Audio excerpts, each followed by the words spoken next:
అప్పుడు సమస్యలు పరిష్కరిస్తుంటది బీజేపీ.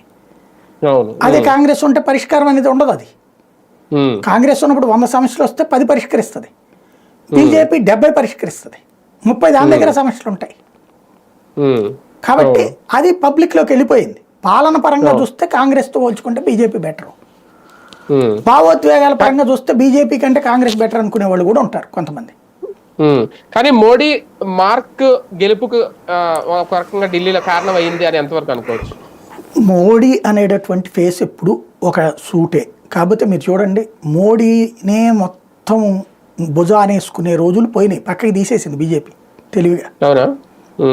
మోడీ ఇప్పుడు మొత్తం మీద 4-5 సభలు పెట్టాడు అంతే, అయినా గెలిచి. మొన్న మధ్యప్రదేశ్, రాజస్థాన్, ఛత్తీస్గఢ్లో ఎక్కువ ఏం పెట్టలే అయినా, కానీ గెలిచేసింది. మహారాష్ట్రలో ఒక 7-8 సభలు పెట్టాడు అంతే, కానీ గెలిచేసింది. అంటే క్రమంగా మొత్తం మోడీని ఎత్తిన పెట్టేసి రాష్ట్రాన్ని గెలిపించుకునే కాన్సెప్ట్ని పక్కకి తీసేశారు, స్థానిక అంశాలే ప్రాతిపదికగా వెళ్తున్నారు. మోడీ సపోర్టింగ్ ప్రచారం నడుస్తుంది అంతే.